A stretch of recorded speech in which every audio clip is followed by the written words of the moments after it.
Good morning. It is just a few minutes before 8 a.m. Up here in Boston, Massachusetts in the month of March in 2021. And my name is Erin Wagner, and I am applying for provisional deacon in the United Methodist Church in the Florida Annual Conference. I am also a licensed certified social worker in the state of Massachusetts. I finished my social work degree last year and became licensed, and have been working part-time as a outpatient clinician at the Proclamation Center for Community Mental Health, where I did my second year field placement as well. So I've been at the center for a little over a year and a half now. And I wanted to take you through what my day looks like and work on throughout the day integrating what theology and practice looks like in my day-to-day life as it is right now. You'll notice that I'm in my home, like all of us, a year into this pandemic. We've really had to negotiate and navigate changes. So I'm in a second bedroom in a Boston apartment, which that in itself is a blessing. You can see my bikes in the background. My computer is here, so folks actually only see the white wall. But you get a little extra spice in the back, a little hint of who I am in the world. I am about to start my day with supervision. This is one of my most revered parts of the job that I do. My primary supervisor, her name is Frances. She is around 80, I think, and a stellar social worker steeped in psychoanalytic practice, and I have been with her since the start of my time here, which is pretty unusual. Supervisors tend to come and go, trainees come and go, so we've had a pretty long relationship that I'm really grateful for. And it's that sort of mentoring and teaching that I think makes the social work profession something really special, and is something that can often also be mirrored in ministry. And if I'm running a project, I think this would be maybe one of the best places to start. This is also one of the kind of most fertile grounds for beginning the conversations of theology and ministry. Frances, in particular, is where I get to speak about some of that integrated work in my own life, and then she advocates for what types of clients I receive, which means that given who I am in the world, someone who is very forward-facing with faith, with theology, with ritual, I often get clients who feel similarly and who are seeking answers to some of the same questions that I am, and using two skill sets, I then get to draw out some of those answers, which I am hopeful that throughout this day you'll be able to see and witness some of the ways that happens. But step one is a check-in with my supervisor. We have an hour meeting every week, and it's a time and space that I truly just feel so grateful for. Even an 8 a.m. meeting on a Wednesday for a year and a half. But I hope that you enjoy this journey with me. Wednesday is one of my busiest days, so you'll see so many pieces and parts of what it means to be a social worker, what it means to be a therapist and a clinician, and what it means to be those things also enacting and practicing, building bridges between the church and the world, between faith and therapy, between all of these disparate parts that you've been tracking my growth in for the past 5 years. So I'm happy to be here with you, happy to have this set up, and we are diving right in. Okay, see you on the next hour. Hello again from a new position with another cup of coffee. It is a few minutes before 11 a.m. and I am about to join my team meeting, which happens weekly on Wednesdays at 11. The center right now is broken down into 4 different teams. So we have adult team, child, family, and community team, and we each focus on those kind of different types of work in the center. And so we meet weekly to kind of consult with each other, to learn, to be together, to share joys and successes, This is also a space where historically I've been asked questions by very seasoned clinicians specifically on matters of faith with their clients that they're unsure of how to handle. I can't say that I always have the top answers as someone who is still kind of learning, always learning, but it is a privilege to be asked, how to approach people of faith who are dying, and to kind of be a person with that knowledge that is welcomed into space. I do not anticipate a lot of those questions this week. The center is restructuring. The center is what we call the Brookline Center for short, just to put my little parentheses in there. The center is restructuring now into multimodal teams, so instead of all adult clinicians working together, all child clinicians together, we will be reorganized into teams that have a little bit of everybody so that we can hopefully more effectively conduct our practice and share clients, and especially at a community health center, oftentimes it's entire families that are being treated and that engage in the life of the Brookline Center. So I see children, and I also see adults, but I have a couple of kids on my cases who their parents are seen by other members, or I see parents whose children are seen by some of my other colleagues, and I have some families who are also in family therapy, but I see someone individually, so they are working to kind of more effectively manage that, and we are unsure yet of what our roles will be in the process of creating that, but I'm looking forward to having some input, having some strategy building around it. So team awaits me, and I will see you in an hour. Hello again. It is just a few minutes before 12, and I'm about to see my first client of the day. I think I said this earlier, but I'm on adult team, but I see adults and children. Wednesday I actually see a lot of kids, which you will soon find out because it is an early release day and lots of kids have more time after school. But at noon, I see a young man. He is 22. And so much of what we talk about and do, and has become especially apparent as we've been working online together, is working on ways of integrating the body into acceptable experience. And I am sure I will touch on this, and I know I have already in much of my interviews with my DCOM as well as in my paperwork, but incarnational theology is something that frames all of this work.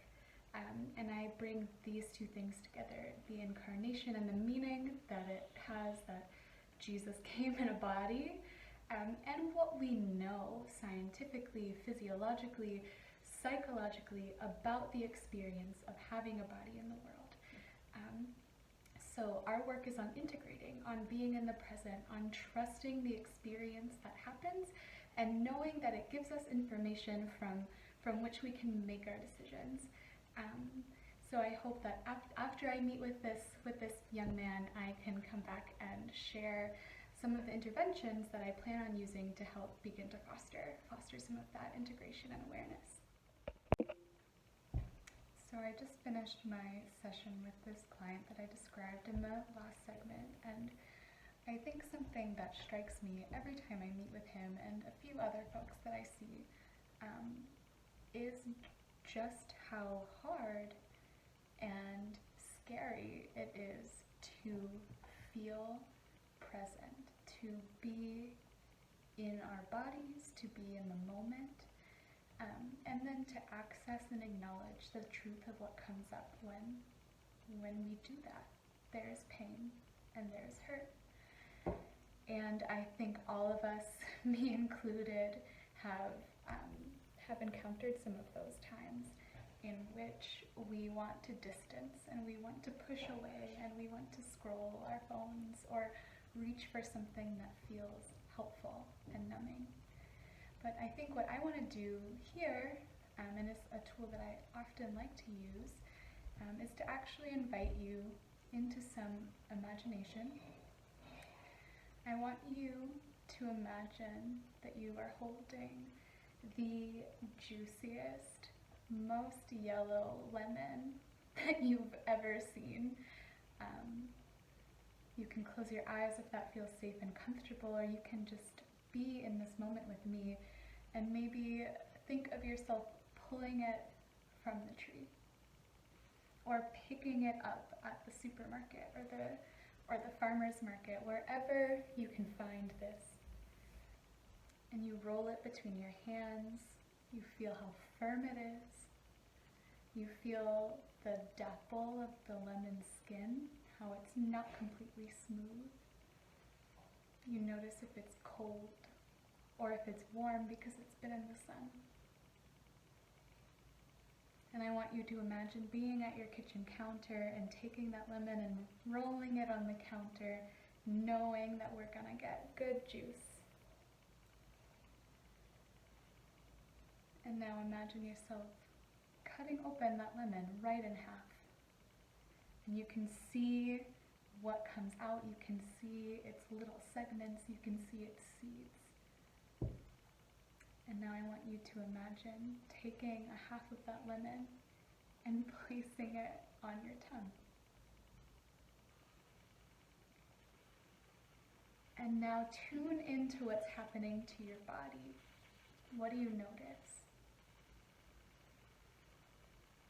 Do you taste tartness?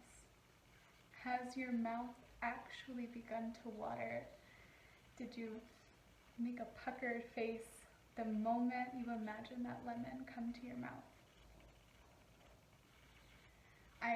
I love this example, one, because it's pretty innocuous. We've almost all seen a lemon. And I think it helps to remove some of the fear of what the brain and body connection can do. So not only, this isn't a lesson in the responsibility we have to rewire our own brains, but in the brain's healing capacity. So as much as it has been harmed and can be harmed and that we are vulnerable to it, so too can the brain heal, and so too can the body heal. And we know this for so many reasons, but in this moment we know because we imagined a lemon and our mouth watered. Miraculous. That's something so incredible, and something that time after time again people are surprised by, the power of what our bodies can do.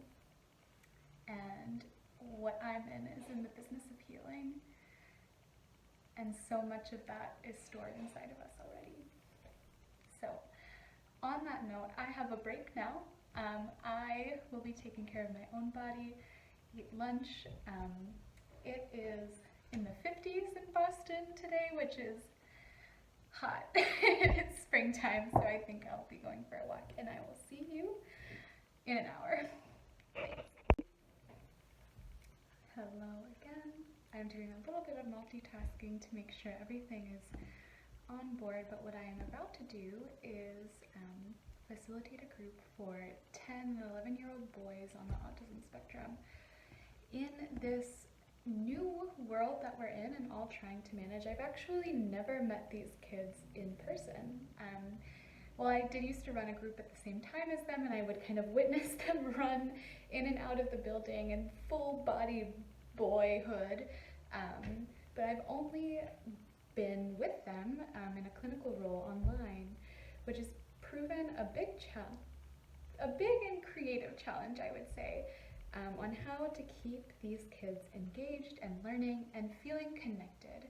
And so I'm coming back to the embodiment piece, and how in groups, and especially with kids, we've been learning and looking for ways to continue to be in our bodies and notice what we're feeling, and build up language and vocabulary around that so that when we are older and grown, it's not so scary. So that is what I hope will continue this week, especially given some of the more major and violent national events that have been happening, and kids absorb and hear so much and need spaces to process, and this tends to be one of them. So I will keep you updated on how that goes today. We might just play a game and be kids and learn how to be connected.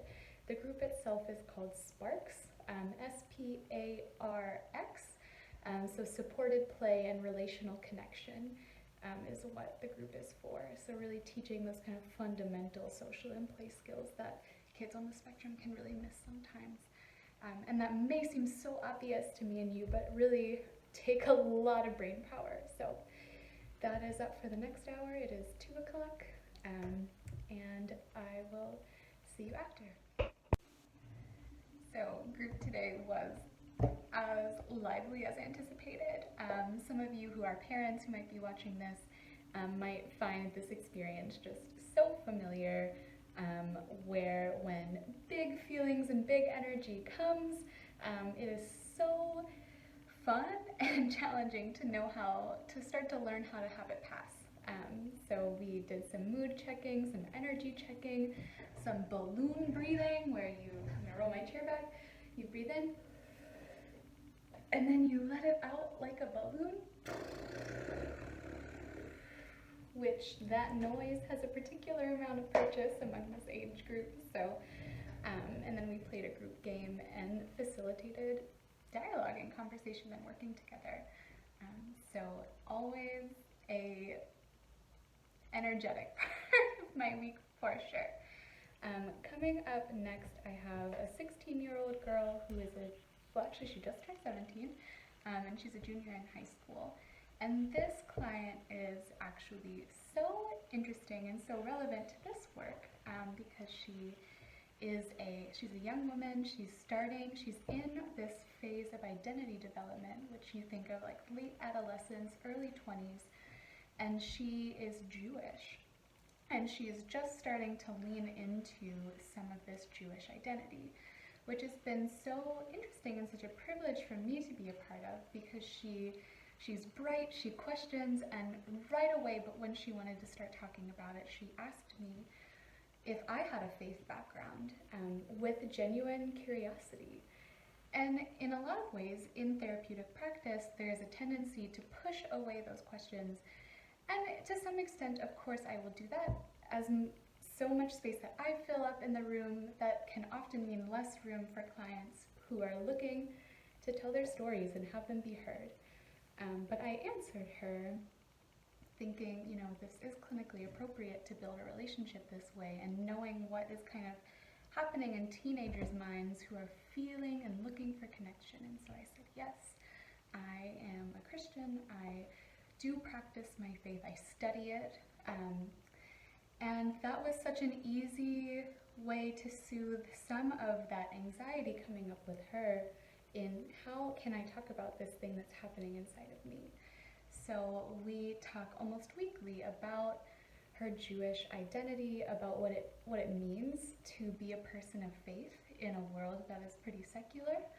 And then one of my favorite parts actually, she often pulls out women of the Hebrew Bible, so like Judith and Esther, and I'm blanking on all of these names now, but those are the two that we kind of focus on the most, and think about the attributes that they have that she would like to instill in herself. So things like courage and tenacity and bravery and a beauty that is abiding. Like all of these things are then put into the therapeutic space, where we're also talking about things like anxiety and how our body feels, and how we know when either we are or are not living into these values that she's finding in these biblical women. So this is truly one of the highlights of my week. I wish there was a way that you could watch, that you could be a part of this as well, but I will update you at the end, and after that I have 2 more clients, so we're coming in at the end. Okay, next hour we'll make it. Hello, it is about 10 minutes to 5 now, and I missed coming back to you in between my last sessions, because the session before, the one I was describing to you with the 17-year-old girl, actually went over a little bit, and things can get pretty squished in the 10 minutes that I have between things, but it went over because she was describing,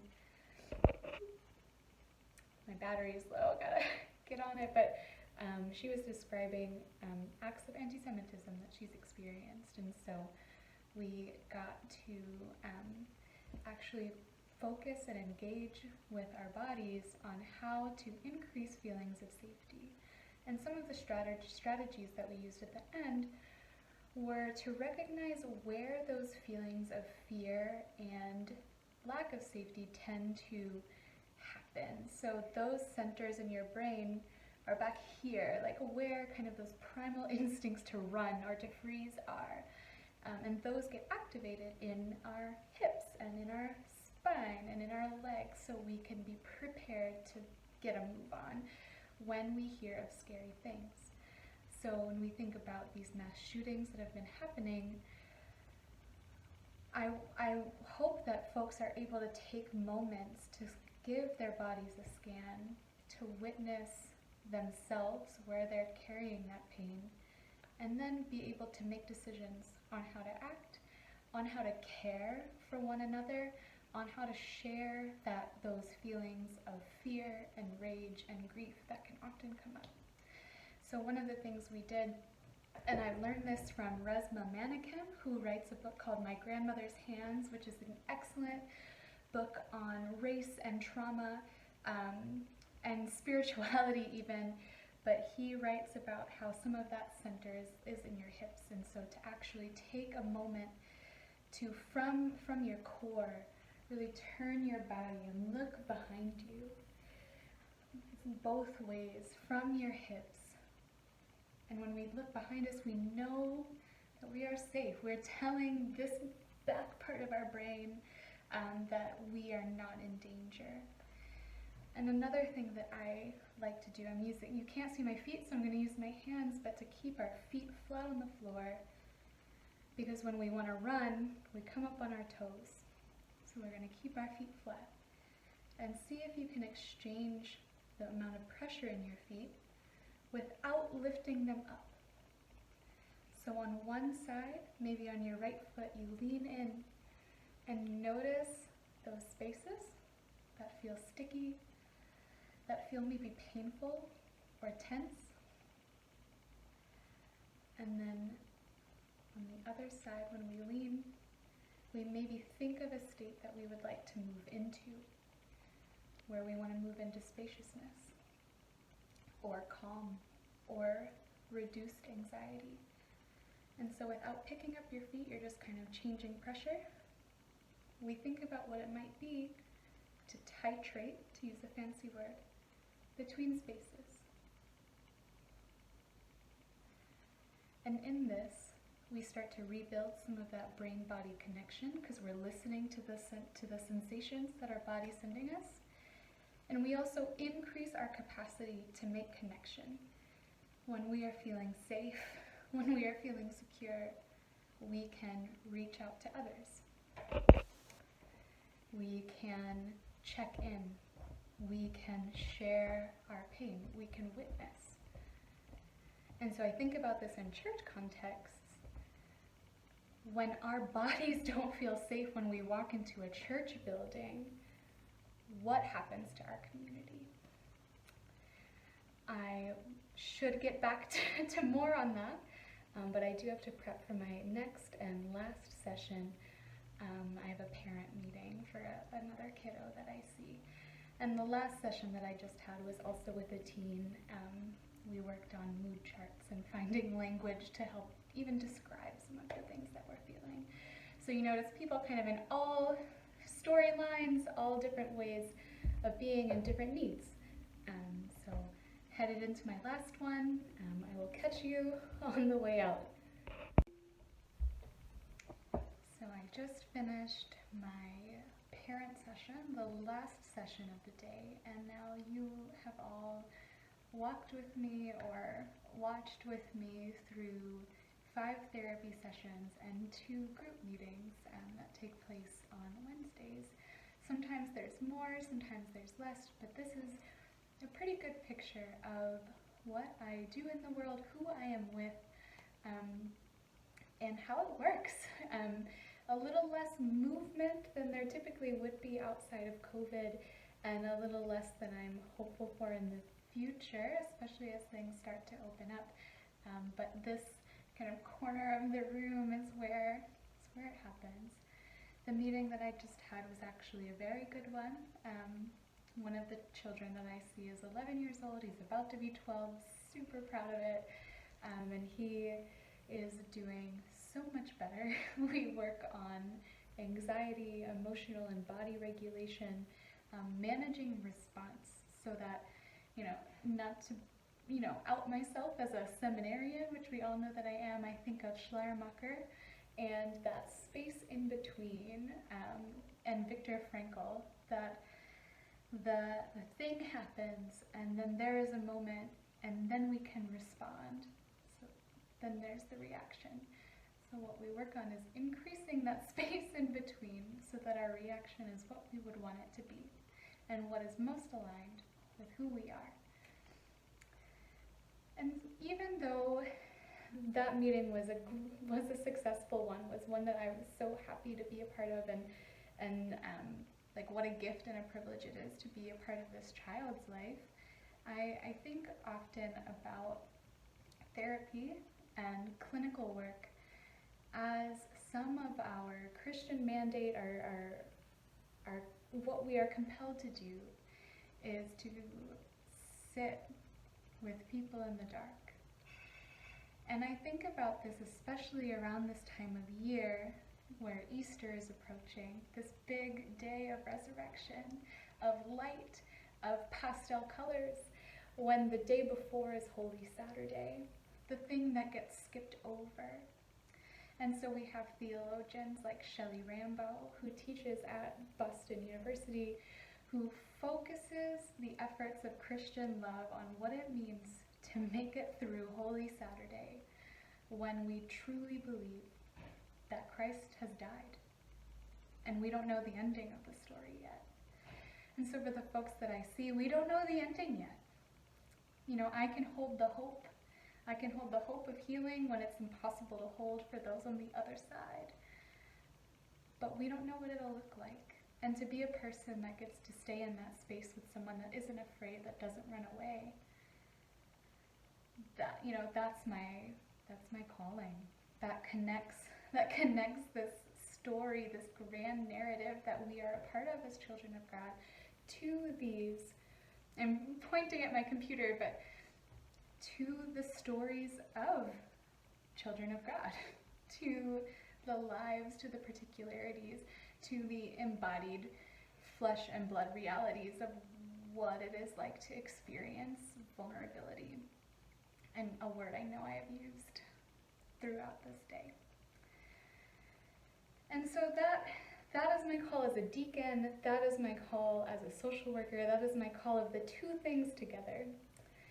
And I know that I will be writing more on these things, but I am thankful for you witnessing this journey, and perhaps even taking part in some of what I've offered to some of my clients today, in ways that really take seriously what it means to be a body in the world.